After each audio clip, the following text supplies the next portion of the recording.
Chris! Heath. Mamma Mia, video games are back.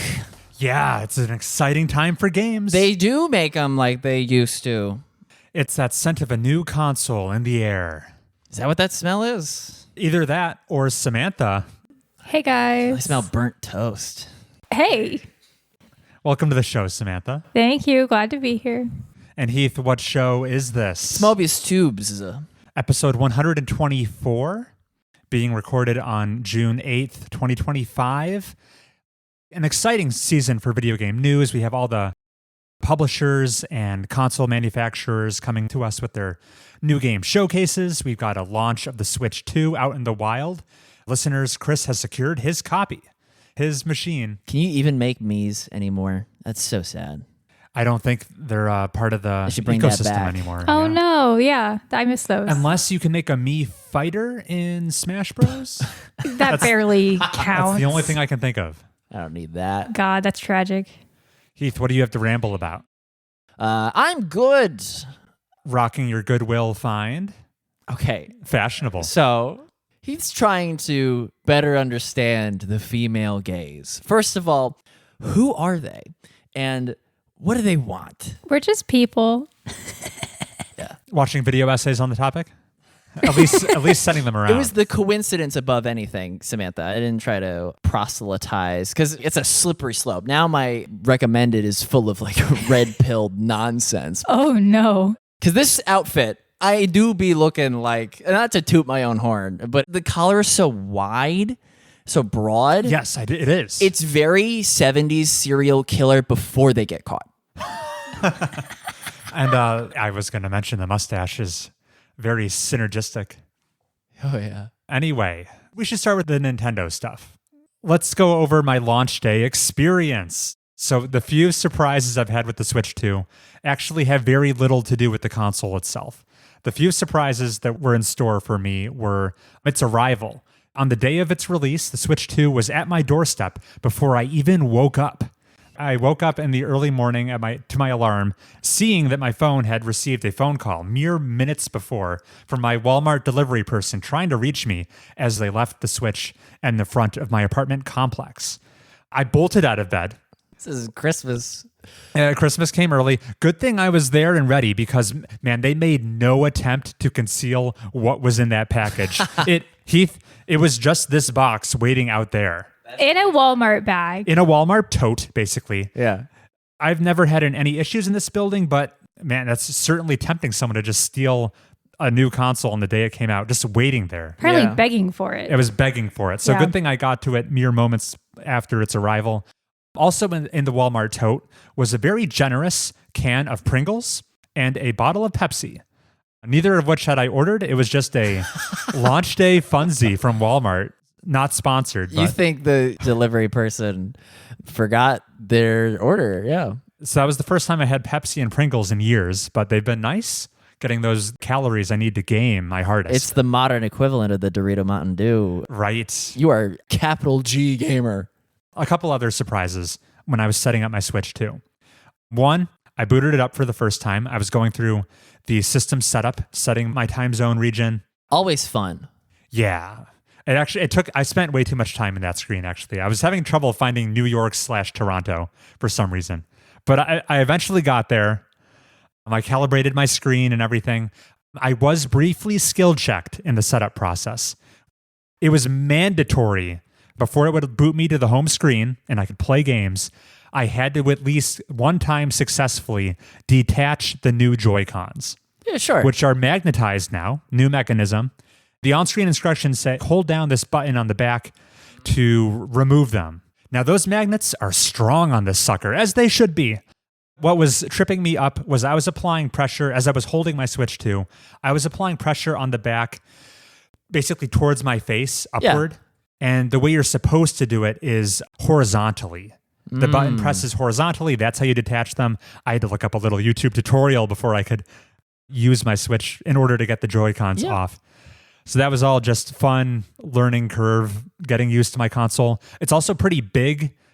While I knew the screen size was bigger, holding it in my hands, the size did surprise me. In fact, it caused a small obstacle where in my entertainment center, The Switch, you dock it, right? So there's the dock, Right. and then you hold it over the dock, and then it slides down. Click. There wasn't quite enough Clearance. vertical real estate clearance to get it in anymore. So How did you? Yeah, I was sweating bullets. I had to put it in a different cubby in my entertainment system, which had ever so slightly more ceiling room. Thank goodness. Thank for that. goodness. It's still a little dicey, to be honest, but yeah. So those are my Switch 2 impressions. Upon booting it up, Samantha summarizes the experience very succinctly when I showed it to her, and she said, "Oh, I thought that was your Switch 1 plugged into the screen." It looked so similar. We all remember where we were when we first boot up a console for the first time. Samantha's never had this experience, but like the Xbox 360, whoosh, the green filling that orb. It's pretty exciting. And Right. I had a GameCube. Need I say more? Oh my God. Yeah, me too. But the Switch 2 is not that. We've No. lost the early. Chris, can you do an impression of a PlayStation 2 startup? A poor Isn't it one. like falling into like the polygon chasm? There's of- clouds and and it's mist. just like some colored lines moving around a little bit. I don't know. There's a terminal montage video that does it. The Switch 2 certainly at this moment in time lacks identity. It might as well be a graphing calculator. The lack of pomp and circumstance. The transition was seamless. All my old controllers just paired to it right away. So it just feels like the next step. Doesn't really feel like a new machine onto its own yet. And I will say this is, in my entire life as being a video game fan, this is my very first time ever getting a console on the day of release. That's a new experience for me. And this one is maybe one of the less exciting ones to do it with, just because it seems so borrowing from the Switch 1's shtick. Yeah, but let's talk about what excited you about the Switch 2. Well, I'm excited to play a bunch of Switch 1 games I haven't gotten to yet. That Breath of the Wild. That Tears of the Kingdom. Let's transition into what we've been playing. We all just played it. We all played a little bit of Mario Kart World, the main launch title people have eyeballs on for the Switch 2. Did you just hear the Deltarune chapters 3 and 4? Snub? Yeah. Oh, my bad. Rude. Yeah. Well, I think Mario Kart is making more headlines. Yeah. I will say one final surprise. So I bought the Switch 2 bundle that comes with Mario Kart included. I was expecting when I opened the box to find a little piece of paper that was thrown in there with the code on it that I would redeem on the Nintendo eShop to play the game. And that's not how it worked. It was actually just on the console already. Yeah, awesome. Yeah, I booted into the eShop and it just said, your copy of Mario Kart is available. That's a nice touch. It was like preloaded on the machine. Interesting. You did have to download it though, right? Right. I did need to initiate the download. Okay. So like the key But was preloaded. The key was preloaded. Yeah. Oh, okay. That's less nice. That's less nice. All right. Yeah. Sure. So Mario Kart World. It's Mario Kart. What do you guys think? Oh, man, We it's- just played it 3-player, some Grand Prix, some Knockout Tour. It's so Mario Kart. I'd say the 24 racers, when you fall back out of that top 3, it's very chaotic. Yeah, you get knocked around. Yeah, there's that- just not enough room on the track for all 15 people. The 24 racers, as opposed to Mario Kart 8's 16? 12. Okay, it was doubled since the previous entry. Which almost, this could just be the early days of impressions, but it almost feels like the rubber banding Mario Kart is known for, where as you fall later in the pack, you get more powerful items. The effect of the rubber banding almost feels lessened because there is so many people in between you and the front that surmounting all of those racers is like a much harder task now, it feels. Getting in first, once you're there, it's much easier to stay in first than coming up from behind. There's so many people in your way. It's a mosh pit. It's a mosh pit, and it feels like it. It almost feels like errors are more harshly punished. Where Yes. there's so many racers, you take a hit, and suddenly you're not falling behind 1 or 2 places. You're like in falling ninth. behind 7 or 8 places. Yeah. So it doesn't replace Mario Kart 8, except it totally does. So you seem fond of it. I know there's some devout Double Dash fans out there who would probably disagree with you. Double Dash? Okay, if we're talking about that now, Is it not called Double Dash? Yeah, that's my favorite Mario Kart. Yeah, that one's a cult hit. My favorite and only good Mario Kart, in my opinion. I'm not a Mario Kart person. I think this one's fine. Oh, they're all fine. I'm just like, I don't know. It's just Mario Kart. I'm trying to be impartial. Granted, I haven't seen Rainbow Road, and that's my one determining factor. But Right, I have not raced on the new Rainbow Road. In fact, I haven't even seen it. It might be unlocked later, if it exists. it might be in sepia. Oh, Heath and Samantha, what do you think of the new rail grinding mechanics and wall driving? it's what I wanted when I was 7 playing Double Dash. I tried so hard. There was like one bridge in one of the levels that you could kind of go on if you really balanced. It's like that's what I wanted to do. Definitely helps the lesser controlled driver. I lucked out when I careened a certain direction off a drawbridge, and I just magnetized to the chain suspension. And I jumped for joy, both in the game and in real life. The wall riding that you can drive on vertical walls if you jumped correctly. That seems like it'll be exploited heavily by high-level players. I have not got my sea legs for those yet. I mean, it's a pretty good way to avoid getting hit by items. Exploited by high-level players. Intentionally so. Buddy, the majority of the track gon' get skipped as soon as you figure out the geometry that allows Funky Kong to mushroom blast his way around. Like, you won't even see that half of the track once they get their hands on it. Right. It'll be like the floor is lava. They won't need to drive on the conventional track. There's some new features in this one other than the straight-up racing mechanics. Grand Prix, a hallmark of the franchise. A little different this time A little different around. this time, in keeping with the world theme of the game, how it's all set in the same world, I guess, on the same map. On the same Fortnite island. Let's be Right. no buts about it. Normally, Grand Prix is 4 consecutive races, and then you tally up your performance across all 4 to see how well you do. But in this one, It's contiguous. yeah, Heath like it. you take a road trip between each race to actually go to the next destination. Real Studio City backlot behind the scenes feel. So you like it because you feel deeper immersed into it actually being a place? I feel like the whiteboard at Nintendo, imagine not in katakana, but in English, like cohesive world. I think that they could not have executed on this theme better. It does feel a little strange that for the first race, you do 3 laps on that course. And then for the last 3, you only do 1 lap of their authored Mario Kart racing course. Yeah, I run it back. Samantha's got a point. Yeah, so this is a complaint I've been seeing going around. Otherwise, the length of a Grand Prix would balloon if you had to drive between each track Oh, that would be a nightmare. and then do all 3 laps. Yeah. So to account for this fact, that leg of your journey between the separate racetracks now takes the place of lap 1 and lap 2 of your destination. So you're spending less time on each racetrack, meaning you don't get to know them as well. I feel like each track has less of an identity that stands out. Which should only bother the purists. You're playing Mario Kart. If this were Mario Party, and the only reason I didn't win is because the board game is bespoke, because we had to get from this section to that section, that would upset me. But because it's Mario Kart, I might need to examine it more, but I currently feel like the road trip section of the Grand Prix is of a lower average quality than the bespoke racetrack. So it all just feels a little more homogenized to me. It all blurs together.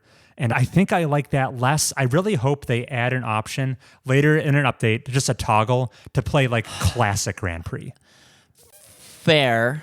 Just give us the option. I see this as a fresher take. It is a fresher. This is new. This is experimental. Right. And you have to give them some props for that. You're telling me you would rather sit down to play Mario Kart, it's the same Electrodome every time. It's been working for like 30 years. I think it's more interesting to go from the Great Zimbabwe map into Electrodome Okay. through a cool blended area where like there's still some markets but also some neon. Maybe I'm stuck in my ways. I should maybe approach it with a more open mind. But my early impressions have been mixed to negative on the Grand Prix This changes. is wild. I feel like you guys both have a good point. I actually can't decide which way I go on it. TBD. We need more reps to figure out our feelings, perhaps. Yeah. You know what we all universally do like, though? Knockout Tour. Oh, that was so fun. New game mode. It kind of reminds me of Mario Kart mixed with a battle royale, as players are constantly being eliminated. As you reach certain checkpoints in this very long, continuous race, the bottom, however many 4 racers or so, keep constantly being cut and trimmed and eliminated. Makes for some very dramatic place changes, for sure. Yes. Instead of just having the one high tension moment of finishing your 3rd lap, there are 6 high tension moments spread throughout one big race. Yeah. As you avoid being cut. When it's the 4th place cutoff and Chris absolutely slams Heath aside so he can be in 4th. Yeah. I'd be hard pressed to imagine any Grand Prix race that has higher stakes than the average knockout race. Yeah, it does dial up the stakes. And I like that. It adds a different flavor to Mario Kart. It's the difference between Pokemon and Yu-Gi-Oh! Pokemon, oh no, my Pikachu fainted. I gotta carry him back to the blah, blah, blah. In Yu-Gi-Oh!, if you run out of health points, don't you physically get attacked by the enemy's monster? Oh. Perhaps. What's Goku's name in Yu-Gi-Oh? Yugi? Yeah, but who's Kaiba? Doesn't Kaiba's Blue Eyes White Dragon actually blast you out of the arena? And then you're banished to the Shadow Realm. That's much more high stakes than Pokemon, yeah. Do either of you have any comments on the very eclectic cast of playable characters? Stingbee is my beloved. He's so cute. There's some absolute no names on this roster. He's adorable. Yeah, it's crazy how many just like random side characters are in this. Iconic Mario characters like Snowman and who did you play as, Heath? Parabiddybug. Parabiddybug. Yeah, he's Hey, iconic. can we all agree they should have named the cow Moo Moo and not Cow? Yeah. That's so sad. His name being Cow is lame. Boo, Nintendo fix that. I don't know. I please. think it horseshoes back around. Awesome. Cow shoes. Whew. That's why you get paid the big bucks. Yeah. And there's also like a bunch of alternate outfits and skins to unlock for like the real characters. That excited me more than I thought it would. Yeah. The novelty of it. Like Vampire Waluigi. Yeah, I didn't know I wanted that until it was there. Yeah, he's kind of cool. Or Oasis Luigi. Aladdin Luigi. Yeah. Aladdin Luigi. Yeah. Luigi Yeah. Mangione. Dude, Luigi. Chris, should I bring it up or are you going to bring it up? Go ahead, Samantha. Enjoy your time in the spotlight. So Chris got the Switch before this weekend, and I was horribly sick this weekend. So I was over at his house the whole time. And we played one Grand Prix together where my head was absolutely pounding because I had a sinus headache. I won first all 4 races against Chris. Samantha came in cold, first time hands on the controller playing this game. I haven't played Mario Kart in a while. I'm not even good at Mario Kart, and I absolutely killed it. What do you have to say to that, Chris? I was in shambles. Baffling. I do not know what happened last night. I will say, just as a more general point that'll attach to Samantha's absolute flexing on me, was I think I'm having a little trouble coming to grips with this game. Maybe I'm just so Mario Kart 8 pilled. I've been playing it for so long that game is like second nature to me, where this one is a new and different beast I have not tamed. I have not been playing nearly as well. And I don't know what to attribute that to. Samantha came in first. I came in second, all 4 races in a row, even though she had a pounding headache, and I had been playing it all day. I don't know what to say. When she said, Chris, I'm using a secret technique, and you're not going to believe what it is. And then upon her succeeding all 4 races, she said, I stopped drifting at around race number 2, and I started winning even better. And I didn't know what to make of that, because Mario Kart World...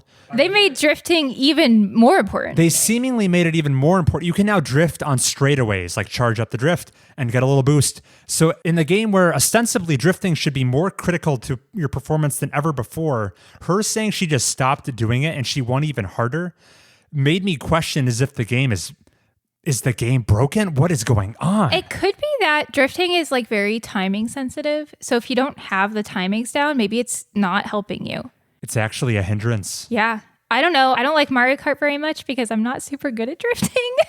I just never got good at it, and it was never fun to play with my siblings who could absolutely crush me. So, yeah, I don't know.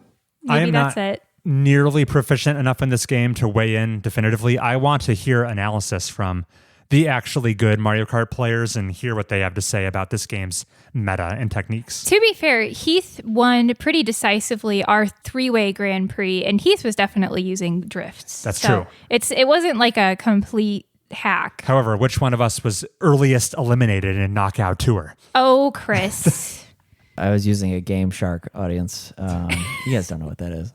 Chris, no. You're saying that Mario Kart 8 is so concrete in its mechanics, and then this is like a different world in comparison. To me, that sounds like you've been eating the same cereal for years, and then mom comes home from a business trip with like a Canadian variety, and you're like, what is this? It's Kashi Goleen, guy. I swear it's different. My muscle memory for Mario Kart 8 is not carrying me nearly as well. We were playing, so the Grand Prix all three of us played earlier today was at merely the 100cc medium difficulty. And I finished 5th or 6th or 7th one of those races. That's unheard of for me in Mario Kart 8. Against the medium CPUs, that's crazy. That wouldn't have happened. A little embarrassing. I am ashamed to be on this podcast. I feel like my mic should be revoked. Chris, we got tied for second. You think you did fine.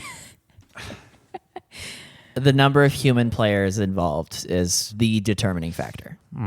Possibly. Maybe. I knocked you into the bucket of crabs a few times. Yeah. All right. And that's where I stayed. Yeah. Oh, man. The number of players just makes the bucket of crabs feeling very strong. Right. I wonder if that'll be polarizing. Will people be less favorable towards this What one? I want to see is a 24-player race with 24 human players. I feel like that's going to be insane. I mean, that's happening as we speak online. I know. You know what it's gonna be? It's the one breakaway person or people are gonna trade off being first. Just a drip feed of blue shells, and then the rest is gonna be a dead heat. Yeah. Brutal. And then lastly, there's the open world free roaming mode. Very stylish, but I don't know about the substance. Those P buttons only get you so far. It seems pretty sparsely populated with things to do. Yeah. It's pretty, though. It's pretty. It's cool that it's all one big world. Had I seen the culmination of those P buttons, I might have a different opinion, but I didn't. Got it? You say you didn't see the culmination? I'm not sure there is. I have seen the culmination of successfully triggering a P button, and it's just like, congrats. Do you want to do it again? Yeah. Good. You might get some coins or something. I don't know. Yeah, I'm a bit underwhelmed by the free roaming mode so far. And that's Mario Kart World. It certainly is more Mario Kart. If you are on the record as not being a Mario Kart fan, this will do nothing to sway you. And if you enjoy Mario Kart, this will absolutely be your shit. Yeah. They made another one. Speaking of making another one, should we transition to Deltarune talk Yes, now? please. Okay, so after torturing my two co-hosts for the past 2 episodes, limiting them to the spoiler-free zone of Deltarune talk on chapters 1 and 2, I finally come prepared. I've done my homework. I have played Deltarune chapters 1 and 2, and I'm prepared to talk about them. To be clear, Chris has played the regular route of chapter 2, not the weird route, so we will not be discussing that spoilers today. And I will clearly signpost when the spoilers begin. I have some spoiler-free general thoughts to get out of the way first. Heath, you've played more Deltarune since we last spoke as well, is that right? I've done physically everything you can do in chapters 1 and 2. Okay. Above and beyond your last update. You have yet to start chapter 3 so far, right? Right. Okay. And yeah, this is one more difference between this episode and last episode. Chapters 3 and 4 are now out there in the wild. We are in our Deltarune era. We're going to be talking about them on the next episode, pretty likely. At least Samantha will. She'll have 100% of them, probably.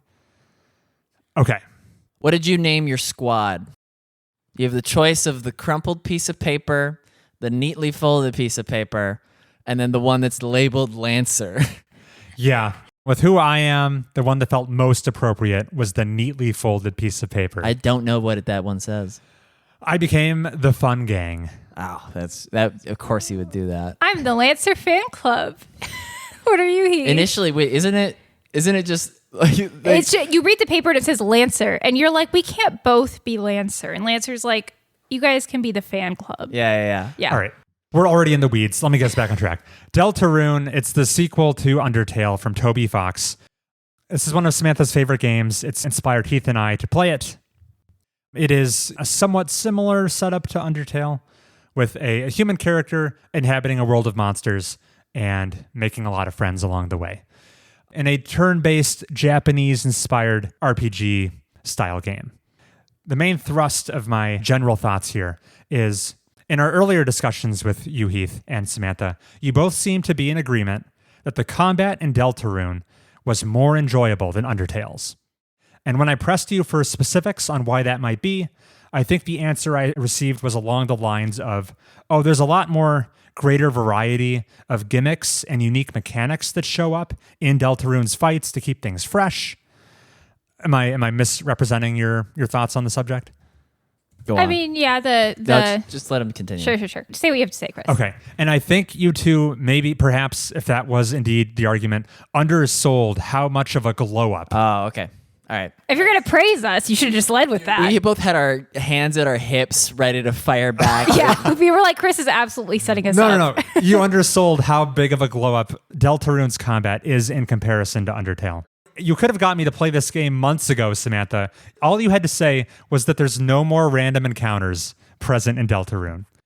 Gone are the days of wandering around the vacant fields of Undertale with my heart in my throat, waiting for it to go, and then you're in a fight. Your flow state, immediately the rug is pulled out from underneath you. You're in a fight. That's that much of a detraction? Maybe it's somewhat personal, but it's a really big hindrance for me getting to enjoy Undertale. Where in Deltarune, I can see where the enemies are. I can choose to engage them. I can try to avoid them if that's what I'm in the mood for. If I know I'm low on health, I can do my little bit of necessary prep work, consume my health item, then start the fight. It's just random encounter. What benefit is that bringing to the game? It's merely a relic of the era when the hardware you played video games on was so rudimentary that they didn't have the bandwidth to render the enemy sprites on screen simultaneously as your player character. Well, so it was just a Band-Aid. No. Surely Toby realizes that? And that's, also to account for the genocide route, maybe the random encounters were necessary. Otherwise, you just have like 40 guys in a room. Well, you just limit how many are there at one time. All right. I don't know. So yeah, random encounters gone. A huge blessing. I'm so happy. This next point, a little more subjective. There's room to argue against this. Let's talk about the battle theme.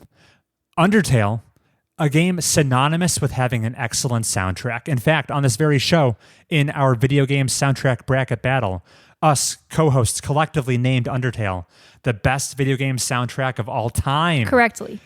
Some great tracks in Undertale. Enemy Approaching is the name of the battle theme from Undertale. That's correct. That's a specific song from Undertale that I feel like rarely comes up in the conversation of bangers. It's understated, yeah. And I think logically so. It doesn't really leave that much of an impression. The battle theme in Undertale is not one of the strong suits of that soundtrack. It's a little lower tempo, kind of gets off to a slow start. It never really hooked me in any way. And yet, it plays in every standard run-of-the-mill fight you have in Undertale. You hear it frequently, over and over again. You would want a song that gets used with that amount of regularity to be one of the stronger tracks in your arsenal. And I feel like that's where Deltarune delivers. The battle theme of Deltarune, much pacier. The opening notes immediately hook you in. It just builds a more positive connotation of what fighting is like in Deltarune. As soon as I'm hearing the Deltarune battle theme, I'm having a good time. And that just Pavlovs me into thinking, oh, you know what? I enjoy these fights. They're fun to start. And that was not the case for Undertale for me. I think you're right that the battle theme in Undertale is Forgettable? I don't know. I go back and forth on whether I want battle themes to be like really, really good or if I want them to just be kind of background music. Because like you are hearing them a lot. So if they like stand out to me, sometimes it's like, I don't know, maybe it can get annoying. If Persona has taught me anything, I want battle themes to be loud and proud. I was thinking of Persona, and I was trying to decide whether or not, after finishing that long game, if I was sick of the battle theme. I don't know. It's too hard to say. One correction. Once you hit core, enemy approaching is never heard again. Okay, it's replaced with something? Core. Else? Oh, core is a battle theme? It plays during every fight, aside from Metaton. Okay. Good correction, Heath. Just run it back in your head. And then, yeah, this is a David and Goliath. Rude Buster is one of Toby's best songs, period. So it never was going to beat Enemy Approaching. Enemy Approaching was never going to compare to Rude Buster. That's what I said, right? Yeah. I think you might have reversed it. No, Right in, audio listener, if that was a worthy interruption. There's no way to know. Toby's so good at musical motifs. Did you bother listening to the traffic jam music? I'm not sure I did. Beginning of chapter 2. Traffic jam. Undyne. Bench pressing the cars. You listen to the beeps of the horns. You start hearing classic tunes. Metatons in car horn form. no. Yeah, if you stick around long enough, yeah, it plays. Oh my God. What an awesome Easter egg. I mean, Yeah. Toby's amazing, and I have more to say about the weird root sound effects, but I'll save that. I'm ready to keep going, keep glazing the Deltarune combat. So far, everything I've talked about, the lack of random encounters, the objectively superior music involved, that's all just the window dressing to the actual mechanics. Now, does Deltarune have mechanically rich and sophisticated combat system to sink your teeth into? No, it's not really that deep. However, it is a huge welcome improvement over Undertale's. And there's lots of small points contributing to this. Let's jump to the main one, which is acting. I thought he was going to say TP. If you're playing Deltarune non-violently, you're going to do lots of what's called acting in combat, which is you go to the act menu and you'll have some sort of context-specific action to perform depending on which enemy you're facing against to try to befriend them or empathize with them or make them your buddy. This was present in Undertale, very similar system. However, acting in Deltarune is almost universally useful or beneficial in the fight. Undertale, if you go back, acting felt like guess and check homework until you eventually find the right one, and then you just always use that. In Deltarune, that guess and check step has been removed. The correct action is always present. The reason that isn't super boring is because you're not purely acting like you would in Undertale. What would an Undertale fight consist of? It would be like, I will bully this enemy. I will compliment this enemy. right, I have 3 options: flirt, compliment, or bully. You try one, doesn't work, you dodge some bullets. Try another one. Oh, it did work. Dodge some bullets because the enemy hasn't even spared them yet. And now you can finally spare them. Hooray. Where in Deltarune, because you have a JRPG party now, you're not taking a singular action. Depending on where you are in the game, you have 2 or 3 different actions you'll decide. You can, in an easier fight, breeze through it, where Chris performs the correct action, and then Susie spares. And that enemy, you don't even have to bother with the bullet hell bullshit. You're done with the battle already. And the fact that you have a party, you actually are making some decisions here. There's action sequencing. Some actions or magic abilities require a resource called tension points, which was absent in Undertale. And you can acquire them by defending, which not only helps your character take less damage, but also grants you, I think, 15 tension points. The other way to acquire them is even more interesting, and that is in the bullet hell segments, having projectiles graze you, which adds, I feel like, a higher skill ceiling to this game where merely avoiding projectiles and giving them as wide a berth as possible is not playing optimally anymore. You actually want to let projectiles get close, but no cigar to touch your heart. It's a wild step up when you fight the first chapter 2 enemies, the wires in the face guys. Yes. And what do? They hit you with a splitting laser. And all you got to do, if you're really tactful with the analog stick and you just step it ever so slightly, that TP goes right? Right. It's so satisfying. And it's like, this is much different than chapter 1. And there's that satisfying hitbox effect as you're acquiring TP. the white perimeter outline that flashes around your heart. Certain items expand the boundaries of that. Oh. Crazy comparison to make, but it gives me the same satisfaction as a Call of Duty multiplayer lobby reticle hitboxes appearing over your cursor. Oh, the X marker from Modern Warfare 2? Yes. Right. Okay, that's what you're talking about. It's just good game Hit feel markers. that Undertale lacked, I will say. You gotta kick more dirt in Undertale's eye, why don't you? Listen to Here's you. where I'm coming from. Toby Fox. We like him. He makes great games. We love him. Deltarune is Toby Fox Unchained. He is... Temmie let him out of the basement. Even the most conservative estimates at how many copies Undertale has sold. Toby Fox is no longer monetarily constrained, or, as is evident of the release cadence of Deltarune, he's no longer time constrained in any way. He's releasing this game at this release cadence over the better part of a decade. Deltarune is coming out as Toby Fox intends it to. There's nothing that can get in his way. That maybe Undertale was more constrained with, I don't know, he was just an average Joe at the time releasing this game as a student project, as a passion project. Now he has all the time in the world and all the budget, and it shows. I think the visual presentation of Deltarune, big step up. The castle in Chapter 1 is pretty bare bones. Okay. We can nitpick, but I think by and large, on average, the animations and art direction of Deltarune are a big step up over Undertale's more Spartan aesthetic. Undertale was like proof you could do a lot with a little, and Deltarune's like, what if we had a little bit more? Yeah, he has a lot bit more. Yeah. And I think this point I'm making where this is Toby Fox Unchained, and I can't help but notice a lot of the complaints I was leveling at Undertale are now mysteriously absent. Things like that guess and check acting system, the random encounters. It feels like Toby is tacitly acknowledging that, yeah, those elements kind of sucked, didn't they, Chris? And now this game, he's no longer financially constrained anyway. He can make his perfect product, and a lot of my issues have been addressed. I'm feeling so vindicated. I guess, Chris, my question for you is addressing your critique of Undertale having to guess and check with the acting. With Undertale, you just have one character. Right. How do you make acting interesting while also making it non-trivial? You know, if I just have one correct option, I just pick that every time. It's going to be, I do bullet hell one time and I'm done? That's what you want? You know what No, this is? I don't want that. And that's why I didn't want it in Undertale in the first place. Get rid of it. Get rid of acting? I'm sorry, I'm confused. Get rid of the guess and check acting. So you're saying you just want act to have check and one correct option? And that's by and large what Deltarune presents you with. Yeah, but there's like different flavors of Right. it. You know, I can make Susie flirt with that's where the decisions come guy. in.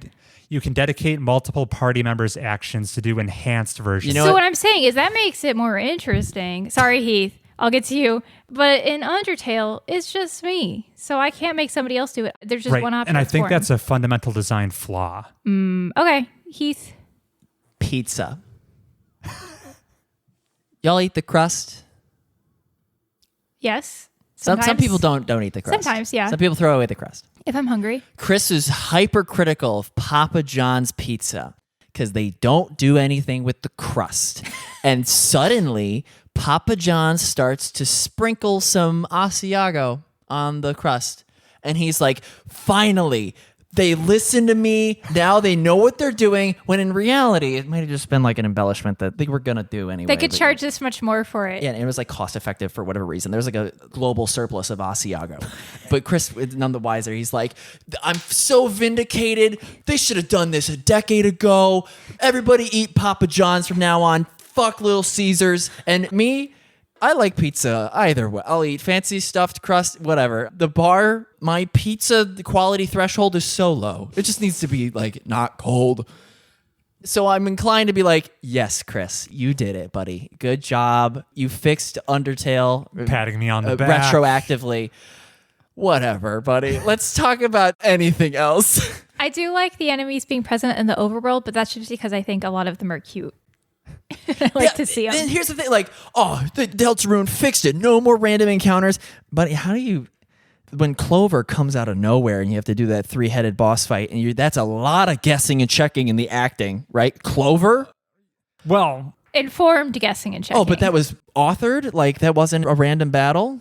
If you took a little sidestep, you can get all the answers ahead of time. Clover is the worst Deltarune battle in the Chris metric? That wasn't my experience, only because I was given the answer sheet before the battle commenced. If you go find the guy, he's like, hey, Clover likes these 3 things. What is it? Nature, boys, trees, cute boys, and sports? Baseball? Yeah, we got it. Yeah, Sports. there you go. Had I not had that information, then absolutely Clover would be the worst garbage tier fight. I don't think I had that. I think I had to solve it. Anyway. So yeah, for all those reasons and maybe some more, I'm enjoying Deltarune combat Unchained. so much more. We love you, Toby. Where I landed on Undertale, the first game, was that it's a very worthwhile experience with incredibly endearing characters, great comedic writing, and very wholesome themes that unfortunately there are some sections of the game you must slog through in order to get to that sweet, sweet nectar.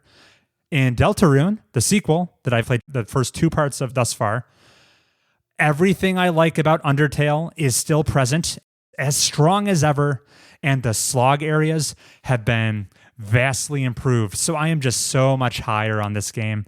They're just giving the sweet nectar away for free now. You don't have to pay for it anymore. Well, I'd hardly say Undertale is a slog. I will agree that it is an improved and smoother experience. I cannot agree more. Deltarune is amazing. I don't think they're giving it away for free, but I spent more on Deltarune than I did Undertale. I'm not saying it's overpriced. $25? That's a steal for this content. I saw people complaining about it being overpriced, and I'm like, what are you talking about? Games are being sold for like $90. Is it 3 through 7 or just 3 through 4? It's 3 through 7. That's what, okay. Other chapters are free. Yeah, that's crazy. Because Undertale full price is $10, so this is 2.5 Undertales in price. But it's way more than 2.5 in content. Surely, yes. If he keeps up consistent chapter sizes. And if he keeps doubling the chapter lengths via chapter 2 weird route, etc. As I'm winding down my general spoiler-free impressions, I have one more, I don't know if you would call it a criticism, maybe just a surprise of mine. And that is Deltarune, so far, and this is a huge major caveat here. I played chapters 1 and 2, 2/7 of this game. And he played them like minutes ago. We watched Marination has not fully happened. I finished it under the gun. There's so many places the story could go. There's no gun. There's a knife, though. And I may be eating my words as soon as I boot up chapter 3. But so far, thematically and from the message of this game, it does feel to me like Toby Fox is retreading a lot of the same ground. Babe, we're in Rising Action. Okay. Yeah. What are you even talking about? I know what he's talking about. Where the whole crux of Undertale is violence is not a solution. You should seek to empathize with people who would maybe be an enemy. Understand their point of view. Talk things out. Any conflict can be resolved peacefully. And so far... We'll talk about in the spoiler section. So far, Let him finish. Deltarune... Let him cook. Deltarune feels like a lot of the same talking points. Retread. I guess... that's not a bad thing. What do you want GTA 6 to be? A graphic novel? Right. If Deltarune is merely a larger scale, more ambitious, more polished version of Undertale, that's more than a lot of video game sequels can claim to be. Toby Fox made a successful game. Many people are going to love it. But in my mind, as Toby Fox, the auteur, for him to come back with a new game, I kind of expected he'd have some new things to say. And I'm kind of left right now. It's the SpongeBob meme for me right now. It's Toby Fox, want to see me do it again. So far, it just seems like we're doing the Undertale hits and we're seeing them all over again. I can see where you're coming from, but I also think you're selling Toby a bit short. I've only seen 2/7 of the product, so... And not even 2/7, because you haven't even seen the weird route, which I keep saying. Right. I think there are some definite differences if you're like reading between the lines, and we'll talk about that more in the spoiler section because I don't want to give specific examples. Your lack of weird root is showing. Yes, Okay. It's very showing. I'm happy to hear that. Also, can we cut to spoilers, please? Not yet. I mean, let Chris talk about the characters at least once. Sure. I will say, and what is just as Samantha called it, the rising action of Deltarune, it's already a more fleshed out cast than the entirety of Undertale. It's like We got matched more them. time. Yeah. I have to tip my hat to Toby for, I may have accused him of like, oh, you're rehashing old ground. But what he did do is successfully make me fall in love with a whole new cast of characters, and he made me enjoy them all over again. So that's doing great. Who's your favorite character, Chris? It was Ralsei. However, I'm not as on board with Ralsei's character design change. And here I thought you were about to say Rules Card. Oh, Rules Card has to be up there. Chris loves him. How can you not? Yeah, he's great. He's great. Yeah. Heath beeth the best character. Yeah. He's lovely. Yeah, I totally agree. Dark mode Ralsei, I much prefer it to Toothpaste Boy. I don't mind him looking fluffy. Anyway, shall we transition into full-blown spoiler talk Deltarune section for chapters 1 and 2 only, excluding Weird Root because I'm not up to date on that. Oh. Hey, Chris. So the whole counter to your, like, it's love and friendship wins the day.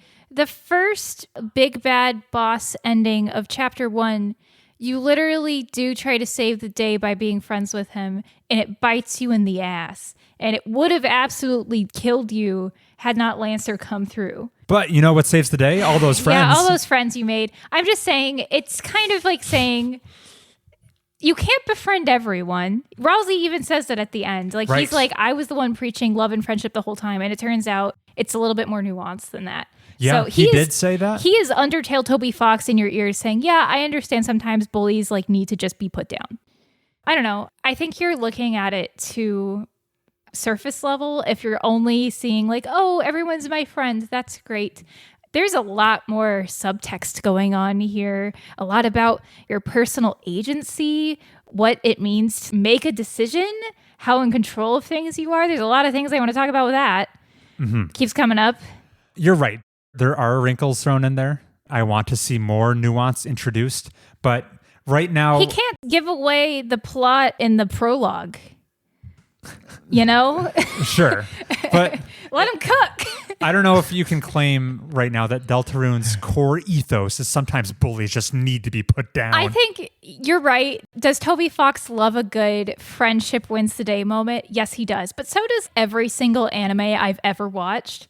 It's a good theme. It's fine. I think it's one of the themes of Deltarune. I don't think it's the theme of Deltarune. And I will welcome it if more get introduced. We're not done yet. Right. I did say huge caveat before Yeah. I started that criticism. Getting bigger by the second. I have questions about Chris's chapter 1 playthrough. Yeah, hit me. Okay. I'm sorry. And there they went. Go ahead, Heath. You ask your questions. I'll get to it. Okay, so Chris got the top cake. Yes. Yes. Thanks to Samantha, I fixed it. Did you make him get the spin cake? No. What's the spin? Do you know what the spin cake is? No. All right. If you bring the top cake back to the chef, Oh. he says, "You fixed it. Thank you. Have this instead." And the spin cake, it's not a full party, full heal like the top cake is, but it is a reusable plus 80 health per member. All members at once?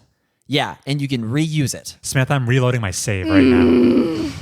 It's okay. 80 health is going to become trivial in chapter 3. The health keeps going up. That's true. She right. Yeah. It's. Is that true? Have we Yes. been leveling up? I mean, yeah, our health increased from chapter 1 to chapter 2. It's going to do it again. I didn't It's- even notice. I missed the spin cake. I missed Star Walker. I have Starwalker. I don't even know how I got him. He just appeared. He's in the forest of chapter 1. Like, if you backtrack the maze, yeah. I think. Chris, know nothing character that is a reprise of the save points from Undertale. He hopped in my pocket for chapter 2, and I was like, who is this man? How did he get here? Toby is delighted to hear you say that. For reference, I first played Deltarune on my Switch with the free demo, and then when I heard chapter 3 and 4 were coming out, I played it again on my PC, and only then did I see Starwalker, and I was like, Who is this? who is this? Yeah. And then did you let him sell the glow shard? Yeah. Oh, but they're worth so much more in later chapters. Oh, Samantha. well. You got to restart. He's so rich. He has like $4,000. I think it's like 6,000 now. Oh my God. So long as you're not just burning health items, the econ is fine. Yeah, how many health items are we using a chapter except special bosses? Not at all, basically. Sham is not going to raid your pocket. Spampton, though. Tell me the machine you created. Oh, my thrashing machine? Create a machine to thrash your own ass. Yeah, it was green, it was round, and it had a purple knife on the You front. didn't make the duck? I did not make the duck. Did he miss out on the duck? You'd lose points for that. Very good. Skip right to chapter 2, Queen Punch Out. Big reaction. They brought back my thrashing machine. Yeah. Because rules says whatever this is. Yes. And it's the green whatever that Yeah, you my made? green circle with a knife on it. Oh, it plays off much better if you make the duck. It was still a pop-off moment for me. What is rules writing in the mini game Swan Ride Battery Acid? The green sphere with the sword head. He was riding my thrashing machine. Okay, but it's meant to be the duck. You can clearly see in retrospect. The first time I did a deck, the second time I actually did something pretty similar to what Chris did, just out of coincidence. Anyway. Oh, wait, you missed one question for Chris. Hey, Chris, how many times did it take you to beat Jevil in Chapter 1? We don't need it. It was my second attempt where we beat him. Yeah, My we did need God. to discuss it. What? Yeah, I watched it dumbfounded. I was like, Chris, he was like, oh, that was so hard, so stressful. I I was didn't sweating. like that. And I was like, Chris, it took you 2 tries and you're complaining? Get out of here. It was crazy. It was dicey. Oh my God, it's dicey. You hear this, man? Is this his Nier Automata showing or what? I don't know. It's I used insane. every item in my inventory. I got by it the was skin of my every teeth. item. How did you possibly survive the carousel? He nails the carousel. Oh, the carousel is easy. Shut up. Once you look up a wiki and see that you're supposed to go from the top right and then go down once and then come back up. Oh, I was just... Yeah, I that had was to natural Google. to me. And then Carousel Neo, where it adds the ducks, I think. Even easier for him. He was no hitting the carousel like most of the time. It was crazy. Which one was giving me so much pain? Oh my God, the Devil's scythe Knife. one. The scythe one. I'm pretty Yeah. good at that one, actually. It's like riding a bike. You just get so used to Devil's Knife. You get so used to Final Chaos. Did you even see Final Chaos? Yes, he Yeah. did. Yeah. Okay. Hey, annoying mouse room number 3. So frustrating. I could not read Birdley's dialogue and solve the puzzle at the same time. It was a struggle. Is that by design? The puzzle might be too trivial if I you missed weren't... all that dialogue. I was getting skill checked by the one puzzle. Did you finish it? It's Yes. a real rubbing your stomach, patting your head type of moment. I had the pleasure of letting Chris solve the puzzles while I watched him do it. So I got to read all the dialogue. Wow. It's I read all fine. the dialogue, but then failed on my final puzzle. Yeah, but it was fine. Everyone fails at I least ran once. out the clock. I feel like I got neither silver lining. Oh, I have a comment from chapter 1. Let's hear it. I spent an embarrassing amount of time in the character creator. yes, you did. Yes, you did. He sent me 3 texts about the pants. Don't worry. It'll pay off the same way that the Creative Machine did. Did you guys notice that there were 2 options in the pants? I didn't. Left and right justified. Yeah. Left and right, thicker, yeah. That's so silly. Yeah, I was contemplating between 3 different character designs. I had pictures of them on my phone so I could compare them on the screen at the same time. I almost wish. Who's narrating that to you? Gaster? It must be, right? I almost wish Gaster just comes on the screen and is like, "Are you still playing?" Like, Who? you don't know wouldn't know Gaster? him. He wouldn't. How would he It's an know? Undertale character. Oh, okay. That's, Kind of. Yeah. yeah. Kind of, okay. That's chapter 1's beginning. That's chapter 1. Chapter 2's beginning is so strong. Yes. Chris, is that a knife? No! Immaculate. Toby knows exactly what I like about Deltarune. And for a certain subset of players, there were years between that scene and the cliffhanger from chapter 1. And the hype it was a boiling point. Yeah, okay, so Heartless Chris. Let's just get into it. He's both a serial killer I know is capable of great evil, and also a little troublemaker that eats all the pie and slashes his mom's tires. Just running the gamut of how to be a bad son. Are you sure it's Heartless Chris who ate the pie? Oh, yeah, you're right. You're right. His knife is on the dish. Right. Chris is like, I would have done that normal. Yeah, I was thinking that could be normal She goes, child "Oh, behavior. you're going to have a tummy ache. Now get ready for school," right? Yeah. Yeah. So, like, I think the major point of Deltarune is going to be something about agency, your choices mattering versus not mattering. And it's pretty clear that you have control over Chris when his heart is inside of him.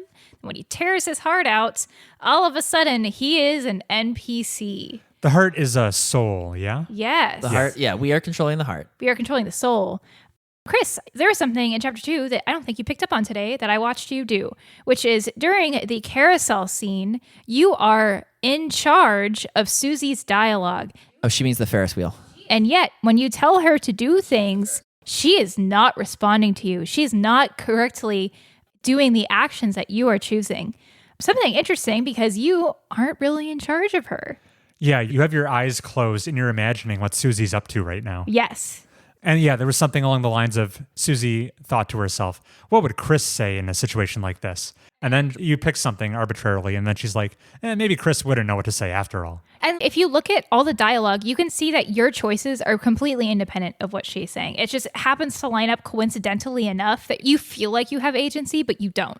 She's going to say what she's going to say. It doesn't matter what you pick. Yeah, you're absolutely right. And there's, in the beginning of the game, at the character screen, they say, your choices don't matter. Susie immediately tells you when she's bullying you, your choices don't matter. The only person to tell you that your choices do matter is Ralsei. I just think that's interesting. I think it's going to matter. It's really important. Keep an eye out for it. Sorry, the bit of Susie and Noelle on the Ferris wheel and Chris speculating on what's happening. Yes. Toby's doing a omniscient narrator funsies with that. Mm-hmm. Where you thought you were deciding dialogue options, but you really weren't. Okay. Yes. Gotcha. Okay. It's kind of like giving player 2 an unplugged in controller. It is almost exactly like that. And it's, I don't know. I just think it's interesting to note. Yeah, he's going somewhere with that. He's going somewhere with that. And I think it's a shame to boil down Deltarune to be like, oh, it's just about friendship. Like, it's clearly not, Chris. There's something else cooking there. It's going to be scary. Hey, is Susie homeless, do we think? She never calls her parents. Yeah, she's wearing clothes that got holes in them. She eats chalk. I don't know, she eats milk in the alleyway. Yeah, and it magically refills itself every night. Yeah, I think Susie has got a rough life. All the signs are there. Yeah, where's her house in the town? Everybody else has got a house. Right. Didn't even think of that. Yikes. Do you think if I grab the Throne of the Gods, I'll be able to reach the top basket in Sam's grocery store so I can go shop there? That top basket is impossible. It's out of reach. No papyrus yet? Boo. Yeah, I miss him. No Metaton. No Metaton? You can talk to his door, and he talks through it. I talked to his door. It's not the same. I want to see that leg. Hey, Heath is going to poo-poo Deltarune a little bit. Ooh. And I'm deeming it the Tony Stark effect. You know what I'm trying to say with that? Too quippy?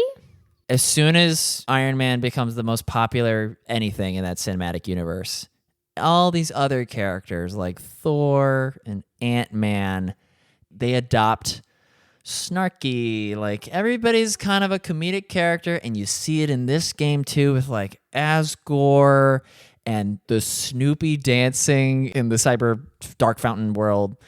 I was so eager to see Lancer do stool form to reach the arcade cabinet, and Ralsei does it, and I was like, I guess this will do.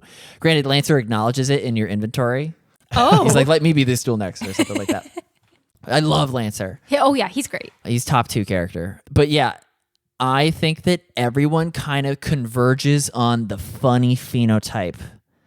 Maybe that's just to balance out the mystery horror elements that are coursing through this game. I think you're probably right, except maybe Noelle. She's not that quippy. She's like, I guess there are funny moments with her. Noelle's facial expressions are top tier. You said Noelle top tier facial expressions, but Birdley is like tippy top tier facial expressions. I love this when guy. He's diagonal slanted, it's so good. He's so stupid. That expression can best be described as italics. Samantha, you haven't mentioned who your favorite character It's is. Birdley. I love him so much. When he comes back to Noelle after being separated for a while and he says, don't worry, Noelle, I'm stupid now. Best moment of the game. I loved it. I love when he's like, Noelle, I'm going to let you down easy. I know that you've been in love with me. I just don't feel the same way about you. I feel really bad. I actually like Susie now. She's just... And Noelle was just like, Birdley, I'm going to murder you. Yeah, great. Yes, I consistently been a fan of a stupid character who is like kind of annoying. I find them so charming and I don't know why. I love Birdley. There's one more secret about Deltarune I'd like to discuss with you guys, but I'm sure you have more to say, maybe? I mean, I want to talk about December, but go. We can talk about December in a minute. Okay, so Ralsei, yeah. his name is an anagram for a different name. Do you know what I'm talking about, Heath? Samantha, I am so older sibling pilled. Just the thought of a vacant bed in my room, and I thought, like, who could this be? Yeah.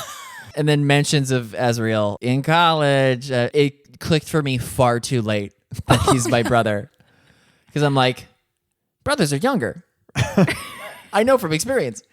I'm an eldest sibling. Azrael is supposed to be older, though, right? Yes, yeah. Azrael's older. He's in college, and Ralsei's an anagram for Azrael, and he looks like a fluffy goat kid, much like Toriel. I don't know. It's a really interesting coincidence. Yeah, they're doing something with that. They're doing something with that. Ralsei has definitely taken a strong interest in Chris. So, hinting a lot of the time at what Chris should be doing. Specifically when Ralsei is like, hey, Chris, why don't you think about what Susie is doing? And then Susie jumps back into frame at the end of her carousel ride. You see them finishing a conversation that you don't get to hear as Susie comes back and is like, you missed me, boys. Yeah, I don't know. I feel like there's a lot going on there that we don't know about. Very interested to see more. Picking up on some weird vibes. Heath is looking at me very suspiciously. Well, you're talking about the weird route. I'm not. Nothing seemed weird to me. Susie comes back. From the, like she rides the carousel and then she jumps down. Oh, gosh, you are right. From Okay. the top level. All right. There we go. She does. Yeah, different Susie coming back moment. Yeah. All right, Heath, let's talk about December. It's pretty subtle. I really appreciated it. Yes. I was doing the typing puzzles, agree to all, whatever that one is. I was just thinking, yeah, we're in the computer land. I'm going to be walking on these letters. It's no different from block pushing rules card chapter 1 puzzles. But it totally plays into the spelling bee motif. Ooh. And Noelle and Birdley's origins. Yes. Pivotal moment. And the fact that the word is December. Yes.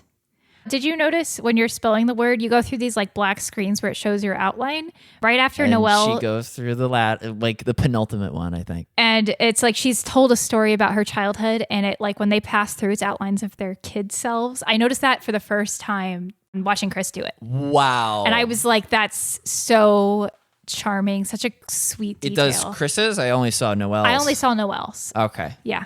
Yeah. I didn't look at Chris. So we're assuming December is Noelle's sister. And do we think she's dead? No, fix that.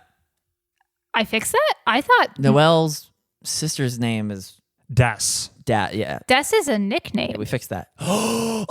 Yeah. Heath didn't know that. That just hit me. Okay. Yeah, because she refers to Azrael as Azzy during that conversation. So Des for December. That's why she would spell it wrong. Yeah, that's why she with couldn't an spell it. S. I think she just froze up when December was presented. Yeah, Birdley. Birdley could spell it, and Noelle just froze. And I think Noelle froze because December is the name of her dead sister. Oh my God. That's why it's so lonely at home. I thought it was just because Dad's sick. And Mom's a busy woman. And Mom is... Samantha has a theory on who Noelle's mom is. I think Heath has the same theory. I'm certain I know who Noelle's mom is, and I almost blurted it out. Go ahead. He deserves to know. No, I'm not going to do that. You do that. Samantha floated the idea of the mayor to me. Oh, that's a good idea. But not your idea. I think she's the knight. Yes, I think she's the mayor. Yeah, I'm fucking with you. Oh, we should talk about Queen. You know how I knew that the Queen was a proxy for Noelle's mom? It's because she only plays mobile games. That was a great line. So, when she betrays Birdley and says, sorry, man, I only play mobile games. That was so good. I liked Queen. I liked her so much. I was glad they kind of redeemed her at the end. Oh, yeah. She's so funny. So likable. She just uses that generic explosion effect a few too many times. Queen is a sufficient Lancer replacement for Chapter 2, but she is kind of a principal offender of my Tony Stark effect. When they are both hiding from Birdley and she doubles Jean-Claude Van Damme splits in the alleyway without knowing that Noelle is there, that is some anime cornball goof. Oh no, am I the problem? Because I loved that. I thought that was so funny. It's cartoonish. I enjoyed it. I enjoyed it. I kind of shake my head and be like, this is the convergence. It feels like every character is this archetype. Everyone must be funny. To some extent, like they all kind of coalesce. This is why I like Susie so much. She's like her own person, and the rough edges are getting sanded down, but she's not becoming a Snoopy caricature of herself. I think Susie's definitely the most fleshed out character at this point. She's great. Yeah, and then the other character is the other most fleshed out. Yes. Yes. Things that currently hold my interest. I'm very intrigued with what's happening around Asgore. Apparently, he was kicked off of the police force for unknown reasons. And what is he doing with all those colorful flowers in the back room of his shop? It has my attention. I don't know if you guys have any theories. I mean, you know where Chapter 3's world is going to be. Yes. We can say that. It's the spoiler section. Sure. Television. Oh, I thought it was going to be our house. Television, though. Okay. Chris, you saw the Steam review. That was like the weather lady is so hot. You thought she was coming over for a drink? The final boss She was is on not the going to be TV. Chariel. It's going to be the TV. Yeah. Okay. I think it showed as much in the direct. And then it's you don't know what Chapter 4 is. I do. Do not say it. And then 5, 6, 7, the flower shop ends up somewhere amongst those. Surely, right? Cool. We did computer world. We did board game classroom-esque. We're going to do TV. It's going to be every channel you could think of. And then there's going to be a plant world. Surely. Okay. The idea of it taking place in like that top floor of the flower shop put like a knot in my stomach. Like that seems so scary to me. Ugh. It's going to be fun though. You're going to like it, yeah. I'm going to love it. Yeah. And then there's those two locked doors at the very southernmost point of the town Hey, in the Chris, grassy hill. what'd you overhear those two boys talking about down there? Yeah. Heath, did you get a scene with two monsters chatting outside the doors? They had more to say about Chris. Right. There's some sort of Chris connection to those doors. I was wondering if maybe he appeared in this world emerging out of them. That's just my first gut theory. That's a good theory. Mm-hmm. Why does Chris put away the Barbie book so anxiously? Which Barbie book? Second floor Barbie book. And its topic was what? There's two of them. There's how to raise a human, and Toriel's checked it out a dozen times. And then there's soul mechanics. Right. And it had the imagery of unrecognized humans. And the dialogue says, Chris put the book away immediately. Okay. I didn't pick up on that. It's kind of nuts. I feel like that Barbie has more to say as soon as we get past that dumb guy. He likes to read. Oh, there was another weird, I don't know if this is related, but Chris did another weird thing where you're in the Queen's mansion and you're looking at the different rooms for each person, and you can open Asriel's room, or you can like look inside, and it says Chris opened the door with his eyes closed and saw nothing. Right. Which is interesting because you would think Asriel being his brother, who he literally roomed with, he would be comfortable looking in that room. So just curiouser. Yeah, that stood out. Yeah. All right, I've waited long enough. Spampton. Woo! Hey, Chris, what do you think of Spampton? Currently, Spampton is overhyped. Now, I hear he appears in the Weird Root as well. And maybe that changes my opinion, but so much of what Spampton says is just incomprehensible garbage. It's by design. You're not interested in his hyperlink block? He's spam. His hyperlink blocked is the funniest line that comes out. Chris isn't into it, and I guess that's fine. I think he's charming. I enjoy everything about Spampton except Spampton himself. I love his musical motif, his speech patterns, the fact that he lives in a dumpster. but he gives off bad vibes. He's creepy. He's so creepy. Chris, imagine Dutch wearing the pink and yellow shades, glitching around camp going, Arthur, we need more Cromer. I enjoyed the buying mechanic for the key gen so much. Spampton Neo, I'll just say this. Players who eliminate the nose first get a 5 on the exam. Yes. The nose. Remember during the face one, how there were like the eyes, the nose, and the mouth? Always go for the nose first. And you did just like organically. Organically. Yeah. I quite enjoyed the Neo Spampton fight. Shoot the peepees below the belt. That's why they're called that. You struggled with those. Okay. Yeah, those are the blue balls. Oh, the blue balls were my worst nightmare. People who've played football are probably great at that. I see. Telephone fight, though, not too bad. The telephone attack where The he's take like, the deal and stuff. That one's still tough. yeah, I think that one's hard. He like no hits that one easy. Maybe there's just more pixels. Yeah. I think the difficulty of Jevil and Spampton Neo weirder is the same. I think Spampton Neo in the normal route is pretty easy. Agreed. Yeah. It's you get so much wiggle room. And then he's like, you guys cut my strings. I see now. It's not about getting big. It's about friendship. And then the I'm gonna fly. Chris, you're wrong. Like, Spampton's so good. Oh, another point to my theme of personal agency. Spampton says after you've cut his strings and he's like dying, he's like, I hope one day you three will be able to cut your own strings. I'm just saying it's everywhere, guys. It's happening.